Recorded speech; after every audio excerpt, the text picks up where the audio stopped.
Alors bonjour. Alors l'objectif d'aujourd'hui là, c'est de pouvoir créer un questionnaire, un QCM sur Elea et à partir d'une vidéo YouTube. Donc l'objectif c'est de trouver de sa vidéo YouTube sur notre intérêt. Ensuite on copie l'URL, on va ouvrir Quiz Wizard donc avec votre compte. Et ensuite, on trouve une source. Donc là, on va cliquer sur la bonne source. Donc la source YouTube, parce qu'on va copier l'URL qui se trouve en dessous, le lien de la vidéo. Ensuite, on génère. Et pour générer le contenu, nous, on décide de créer un QCM. Donc question à choix multiples. Donc une réponse correcte, on veut une seule réponse correcte parmi 3 fausses. Donc il y aura 4 propositions.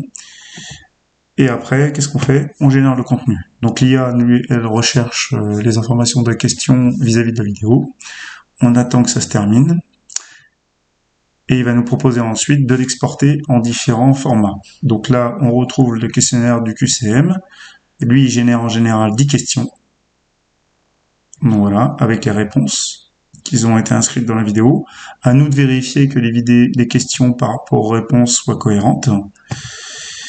Et ensuite, on exporte.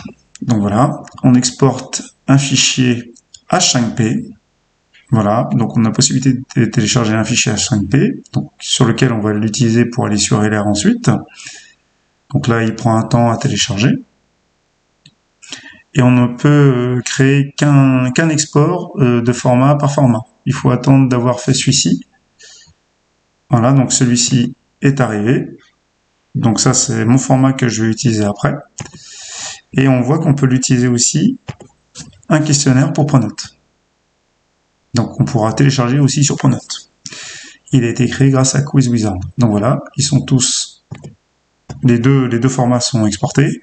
J'ai possibilité de sauvegarder dans un dossier que je fais évoluer par rapport à mes documents. Ensuite, nous allons sur Elea. Donc sur Elea, on va aller dans notre parcours qui nous intéresse, là où on va pouvoir exporter notre questionnaire, notre QCM. Voilà, donc là on voit que on va rajouter une activité et une ressource. Donc en rajoutant une activité de ressource, on va cliquer sur le contenu interactif H5P. En ayant cliqué dessus, il va falloir que l'on donne tout simplement on va téléverser notre H5P. Donc, pour téléverser notre H5P, on va aller chercher notre fichier qui a été créé par Quiz Wizard. Donc, pas se tromper par rapport à la date. Nous sommes, il l'a mis par H5P 16h30, ouais, c'est ça. Donc voilà, on le crée, on le téléverse et on l'utilise. Une fois qu'il est téléversé avec succès, vous voyez bien, c'est noté en vert. Donc, on a toutes les questions qui sont positionnées.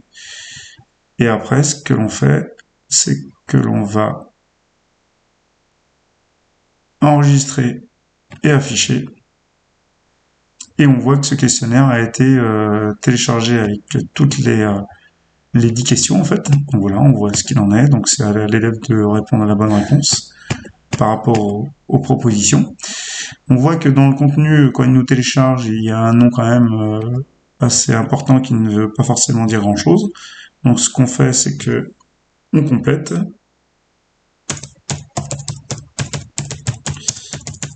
Sur le titre qu'on souhaite apparaître. On appuie bien sur Entrée. On le modifie. Ensuite, on revient dessus. Et après, on retrouve ce contenu-là. Donc là, c'est pas forcément convivial parce que sur Elea, il a uniquement le questionnaire et par contre, nous n'avons pas la vidéo qui est en face. Il faut plutôt reprendre cette vidéo-là, aller sur Internet, remettre le lien. C'est-à-dire qu'il faut que je change de page. Au lieu de faire ceci, il y a des moyens plus simples.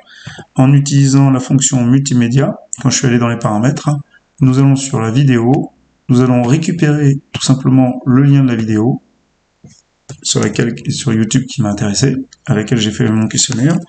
Je l'affiche.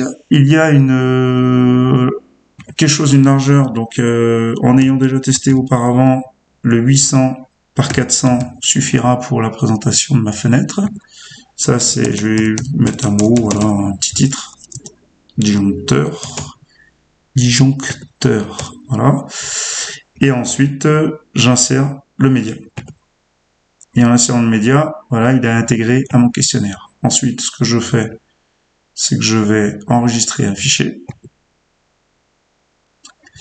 Et on retrouve cette fois-ci, tout à l'heure, nous avions uniquement les questions, et là, on retrouve la vidéo avec la question. Et après, on voit donc la vidéo se dérouler en appuyant sur le bouton lecture, et puis après, on peut en compléter tout en regardant la vidéo, on complète, on met par exemple ceci, la réponse, on change, voilà, au fur et à mesure de la vidéo. Une fois qu'on a terminé, et ben, il y aura les différents résultats de l'apprenant qui aura pu répondre aux questions. Voilà.